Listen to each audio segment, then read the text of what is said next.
Исәнмесез, эфирда оңалыклар вакыты, студияда Лина Хәсәншина.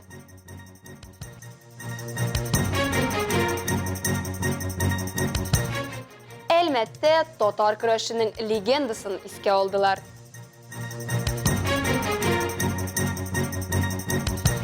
Чираттагы Eagle FC турниры Нефтчеләр башкаласында узды.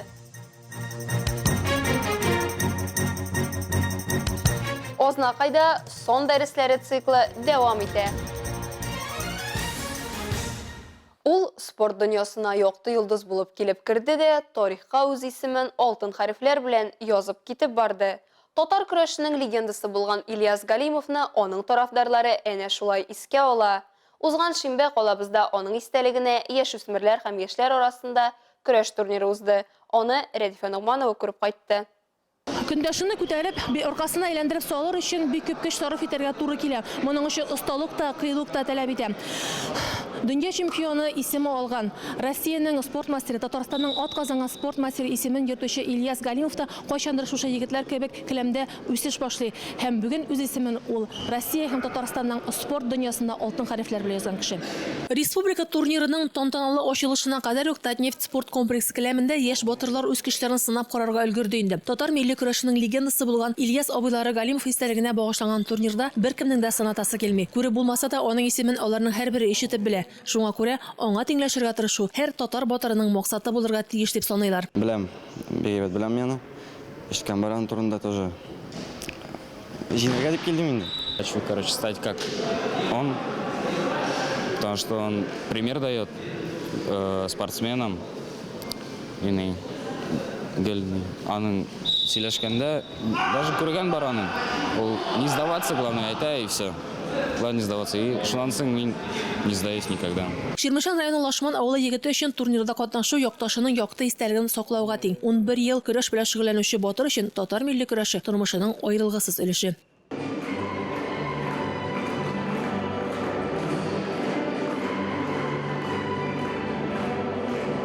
Турнир ачылу тантанасында район җитәкчелеге Татнефть компаниясе вәкилләре, Татарстан көрәш федерациясе башкарма директоры Марсель Тахиров, Ильяс Галимовның каләмдәшләре, туганнары, якыннары һәм дуслары катнашты. Барысы да татар көрәше легендасын җылы сүзләр белән искә алды. Ильяс иң көчле көрәшчеләрнең берсе дип саныйм инде. Ул бөтен татар көрәшендә алар менә Ильяс Галимов, Айрат Гилаев, Айрат Хайретдинов алар теге татар көрәшендә үзләренең исемнәрен алтын хәрефләр белән язган кешеләр дип саныйм инде. Әлеге турнир быел икенче тапкыр уза. Оештыручылар Татнефть компаниясе һәм Акбүре көрәш федерациясе. Беренчесеннән аермалы буларак быелгысында Россия регионнарыннан да көрәшчеләр катнаша. Татарстанның иң көчле көрәшчеләре һәм Ульян өлкәсеннән бар, башкорт егетләре бар. Һәр сәйдәсе килә. Бөтен әзерләнеп килгәннәр. 18-20 яшьлек малайлар бар и 15-17 яшьлек малайлар арасында. Бик кискен көрәш булыр дип уйлыйм. Көрәш чыннан да кискен булды. Дәртләре ташып торган егетләр бирешергә теләмәделәр. Шулай да батыр бер була. Нәтиҗәдә Әлмәт командасы чираттагы кабат үзләренең оста статусларын раслады. Җыелма команда беренче урынны яулады. Икенче урында Казанның Зеланд командасы, өченчедә башкалабызның Яңа Савин районы көрәшчеләре. Кукмара һәм Мамадыш җыелма командалары 4нче һәм 5нче урынны бүлеште. Рәдифә Нугманова, Рафаэль Сафин, яңалыклар вакыты, Луч, Әлмәт телекомпаниясе. Узган елларда калабызның спорт казанында аеруча кызу булды. Әлмәттә 54нче номер астында теркәлгән Eagle FC турниры узды. Көрәшнең генераль партнеры Татнефть компаниясе. Юбилейный боз сараенда урнашкан рингта 24 көрәшче очрашты. Алар өчен берничә йөз тамашачы җан атты. Турнир кысаларында катнаш стильдә көрәш белән шөгыльләнүче егетләр өчен мастер-класс узды. Ишин булачак турнир алдыннан әлеге ярыштарга килгән Умар Нурмагомедов һәм Шамил Зауров егетләр белән аерым мастер-класс уздыра. Шушындай мастер-класслар вакытында егетләр аларның булган осталыкларын үзләренә сеңдерә ала ди оештыручылар.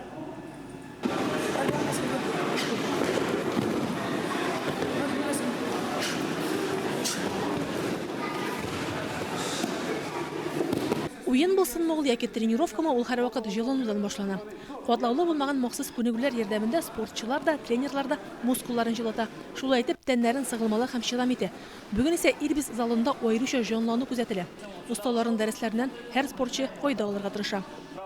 Я считаю, это как бы мотивация, уровень, то есть когда дети, и не только дети, видят таких действующих именитых спортсменов, и они все хотят также побеждать, также участвовать, быть знаменитыми и сильными. Поднимай эту ногу, поднимай вверх, вторую сбивай. Вот этот момент надо поймать. Остахана уздыручыларының бірсі Шамил Завуров, коднаш стилдегі күреш бойынша профессионал спортшы. Eagle FC турниры лигасы президенті. Оның фикерінше спортның қойсы түрі де кіші үшін ойруча файдалы. В любом виде спорта это закаляет характер и мужской характер человека, спортсмена. Шамил Завуров әлмәт спортчыларына зур үмітләр бағылы үшін көтібәгі бізді Татнефть компаниясы яртабы белән тудырылған шартлар бар. Шуңа күрә үсеп килүче яшь спортчыларның исемнәре якын арада дөнья күләмендә яңгырауы да ихтимал ди ул. Тренировкалар егетләр өчен дә шәп узды, соңыннан барысы да үз кумирлары белән фотога төшә алды. Көндіз алған күнігілер әлмәт егітлеріне булышмай қалмады. Eagle FC турнирында қатнашқан 6 әлмәтленің үшісі жеңушілер исемлегенде. Бу Ринат Минхажев, Кунни Кунниев, Расул Мамаев. Из Дагестана встречаем Ахкубек Омаров!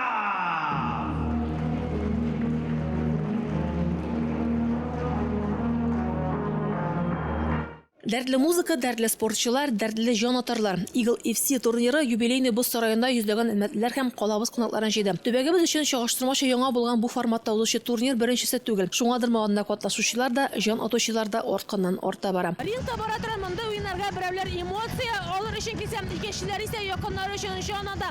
Мисал өчен ут күршебез булган Башкортстаннан бүген йөзләп кеше үзләренең якташлары өчен җан атырга дип килгән. Өфе калаһыннан моны 4 сәгать телек сыктык та безнең якташыбыз Стәрлебаш районы батыры Шамил Ямилов сыгыш яһай бүген. Шуңа без уны көйәрмәндәре булып килдек, поддержать итәргә.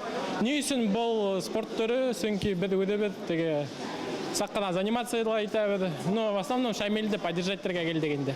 Менә рингта әлмәтле Ринат Минхажев һәм Октябрьск каласыннан Ахмед Рөстәм Хасанов 5 ел элек бу спортка килгән Ринат үзен ярыйсы кыю тота. Тиз арада һөҗүмгә күчә. Нәтиҗәдә җиңел гәүдә авырлыгындагы егетләрнең очрашуы нибары 2 минут чамасы дәвам итә. Итак, уважаемые дамы и господа, рефери Брадаса постановил этот поединок на 2 минуте 39 секунде первого раунда. Удушающим приемом победу одержал боец из красного угла Ринат! Бу бәрелештән соң ук әлмәткә тагын бер җиңү өстәле. Кунни Кунниев Үзбәкстан егете Җамалетдин Зайнетдиновны 3 минут эчендә егып сала. Техническим нокаутом победу одержал боец из красного угла Кунни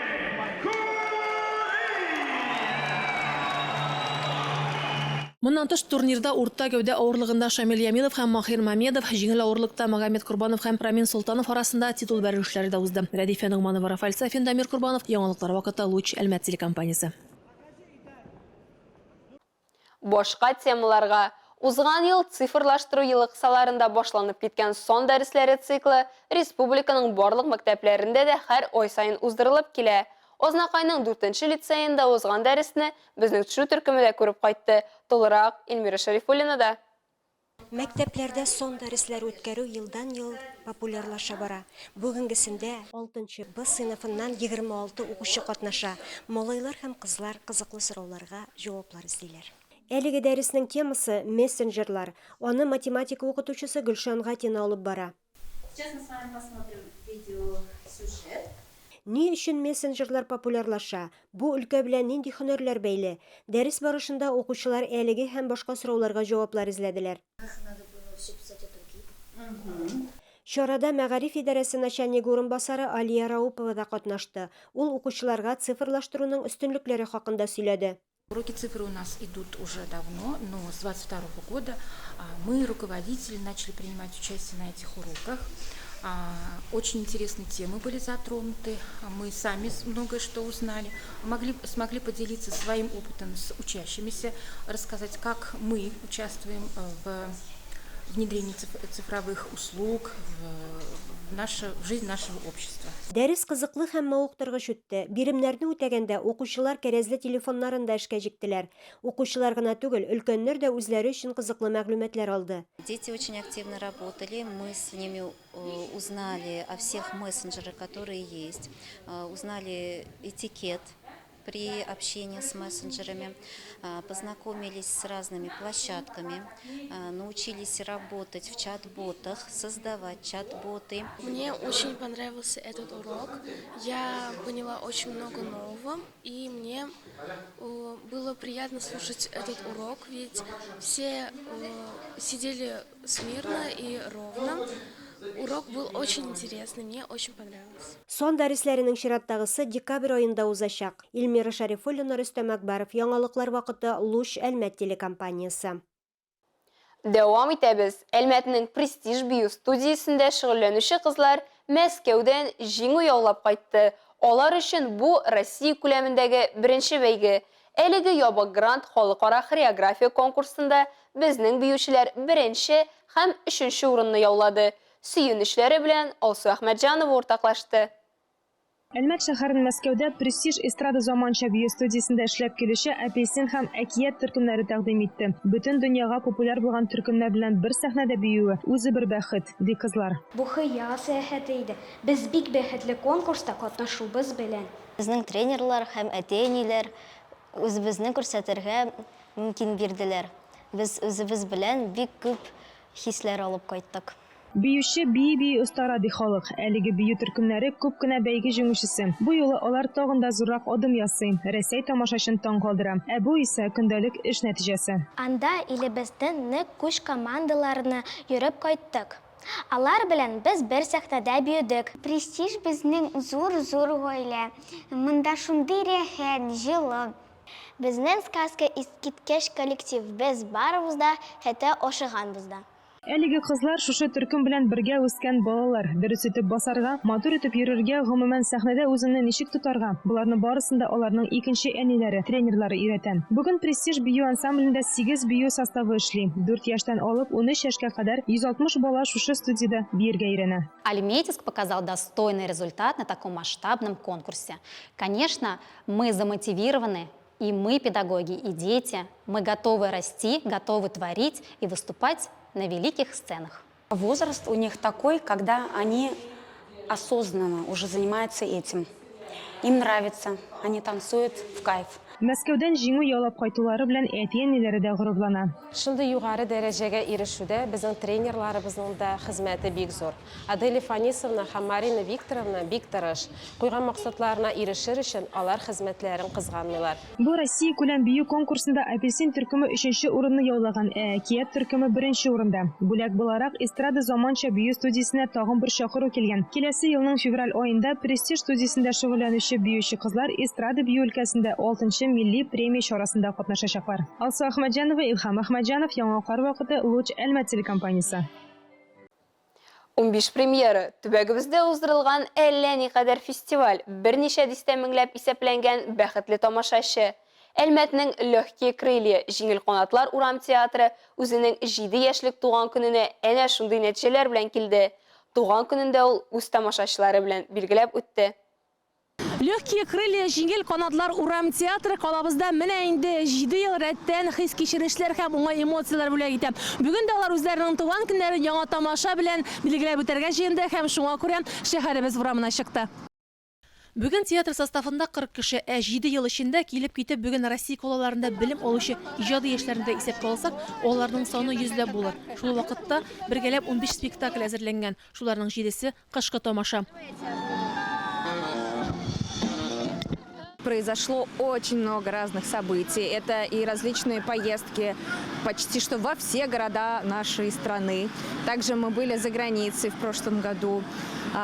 Тоже ребята выступали там со спектаклем. Наш штат пополняется с каждым годом. На данный момент у нас уже 3 основные группы. Это студия, клоунская группа и штатные сотрудники. Это основной состав. Легкие крылья җиңел канатлар исеменнән күренгәнчә тамашачыларга җиңеллек бүләк итә. Алар якын арада узып баручы улысы кешесенең хис кичерешләрен танып алып, кәефләрен күтәрергә сәләтле. Араларында иң тәҗрибәле артистларның берсе Дамира ханым Фәйзова. Ну, это, знаете, полет. Ощеп йөрибез инде, ощеп йөрибез. Театр командасы туган көненә әзерләнгән тамашаны Каракүз скверында башлап җибәрде. Ленин урамы буйлап яшьләр үзәге каршындагы мәйданга барган чакта үзләренә бик күп тамашачы иярттеләр. Һәрберсенә кубатланмас күңелле мизгелләрдән тыш бүләкләрдә өләшергә унытмадылар. Рәдифә Нугманова, Рафаэль Сафин, яңалыклар вакыты, Луч Әлмәт телекомпаниясе.